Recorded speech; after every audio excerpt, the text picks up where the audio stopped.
welcome back to the Citizen channel. Hope you're all staying safe and well. Continue my little tribute to Marc, Vivien, Fo, who, as I'm recording this, we're fast approaching, well, it's a day before as I'm recording this, the anniversary of his sad passing, 21 years to the very day. So we're going to have a look at, we're looking at his time at City, and in part 3 there'll be a look at some of the tributes that were paid to Marc as well. So at the moment we're looking at his season with City and how it's going. All quoted ratings that I give on here are all from the Manchester Evening News match reports. In part 1, Marc, or Marco is his nickname, and City were coming to terms with each other, and it allowed Marc to have a purple patch in front of goal as he settled into his Manchester home, scoring 5 goals in 5 games in December. By the turn of the year, we entered 2003, Marc had become very important to the team. You can never question his work rate in the laser blue shirt, and he was now chipping in with the goals as well. He finished 2002 with a steady 6 rating in a 1-0 win at Fulham, but was to have a happy new year at Goodison on New Year's Day, scoring yet again in a hard-fought 2-2 draw. His goal looked to be a winner in the 82nd minute, but Everton equalised in, I think, the 92nd minute, 2 minutes into injury time. He got on the end of a Sunday high cross, acrobatically heading home, high to the keeper's right-hand side. He rated a 7. Marc finished second to Alan Shearer that month in the Barclaycard Premiership Player of the Month award for December, as he and City's form moved them back into the top half of the table.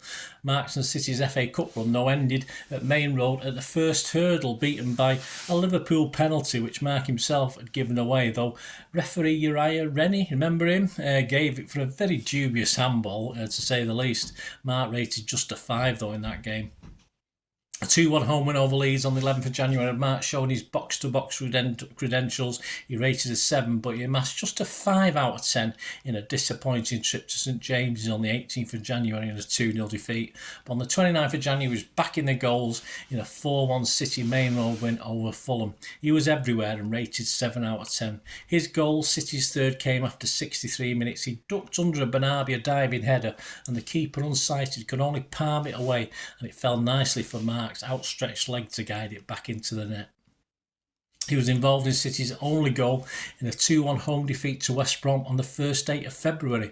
His pressure on the West Brom player Gilchrist forced him into heading past his own keeper from a Horlock cross, but he only got a 5 rating for that. Despite a draw at Old Trafford, Marc was quiet, rating again just a 5. Was also poor with a 4 rating, and he was not alone as Arsenal took us apart 5-1 at Main Road, hammering us on the 22nd of February. I think we were all shocked that day. I think it was the worst defeat we've ever had, and yet as fans, I think it was the noisiest Main Road probably was that season, in fairness.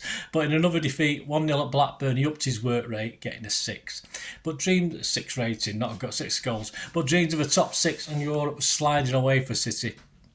Although we still had a good chance at the fair play option where we could get in through the fair play league. We were favourites for that. But more importantly, with Eastlands around the corner, there were no fears of relegation.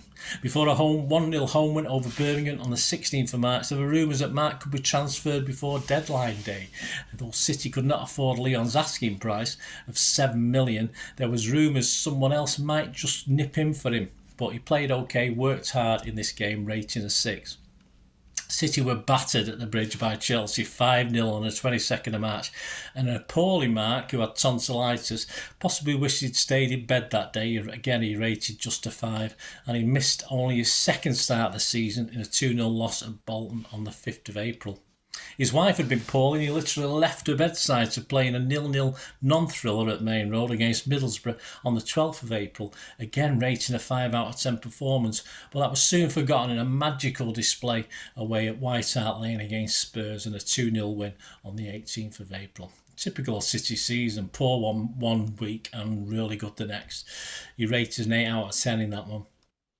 It was not known then, but his second goal, a poked home effort on 80 minutes in a 3-0 victory against Sunderland on the 21st of April 2003, was the club's final goal at our old Main Road Stadium, as we failed to beat the keepers in our last 2 games. Before we scored a 7 rating, it made it 1-0 on 36 minutes, and an Elka layback from the wing was hit low and hard beyond Poom, the keeper, the Black Cats keeper.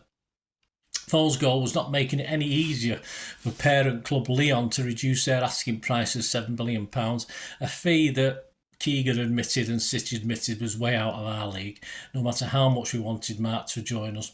Leon were playing hardball despite Marc approaching only having 12 months left on his contract. Marc worked hard but could not prevent a 1-0 loss to the Hammers in the next game up at Main Road. He rated just 5 out of 10 in that one as well, and he missed out on a memorable 2-1 win at Anfield on the 3rd of May. He started the final Main Road game, a 1-0 loss to the Saints on the 11th of May, and it what eventually turned into a glorified friendly with the Saints keeper Jones forgetting to let us win. Yes, he had a worldie that day. Marc started well, but like the rest of the team, the occasion seemed to get to him, and he rated again just a 5. The line-up that final time would see him at Main Road: Schmeichel, Phillips, Jensen, Somme, Dunn, Distant, Benabi at Foe, and Elkert, Golton and Barton. The youth subs were Bilmardi, Horlock and Fowler. As the season finished though, there looked as though Leon may be wavering on their £7 million request, and there was optimism that we would see Foe start as an official City player the next season, as Leon realised he could leave on a free within 1 year and appeared to be willing to drop that too high valuation at the time. Ex-player Gary Owen commented on his valuation in his end of season report in the Manchester City magazine of June 2003. He said of Marc, "It looks as though he's going back to Leon, but with the best will in the world, he's never a £7 million player in the current climate. For that amount these days, you are looking for Superman.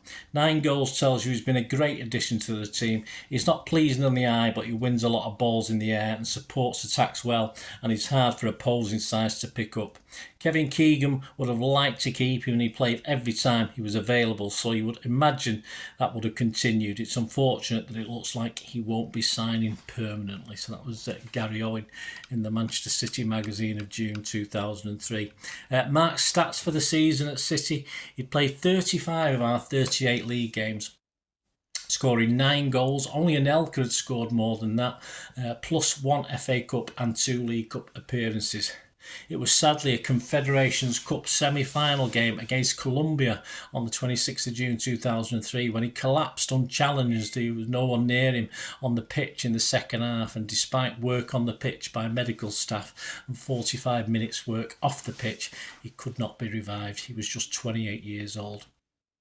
Despite Main Road now being locked up, it was no surprise to see it become a shrine to the well-liked footballer. Shirts, scarves, flowers, notes, messages, cards, everything covered the main entrance and the forecourt, predominantly from Blues of course, but from many other clubs' fans as well from all around the world. In Cameroon he was a hero, and he was given a state funeral. His shirt numbers 23 and 17 were retired by both City and Lens, respectively. Marc had loved the City fans. He'd said in an interview he was amazed at how they were so different from all the other clubs he had represented on the pitch, and appreciated their passion and intensity, and clearly was happy if he got the opportunity to settle long term with his family in Manchester, he would grab it. Up until his last game at Main Road, he commented to journalists how much he'd wanted to stay. So please join me in part 3, my final part, where we'll just have a look at some of the tributes that have been paid to Marc from around the world after his sad passing. Any memories you've got, guys, just let me know. It'd be great to hear from you. Until we meet again, well, that's one thing, don't I? Please stay safe, Blues. Thanks for watching. Bye for now.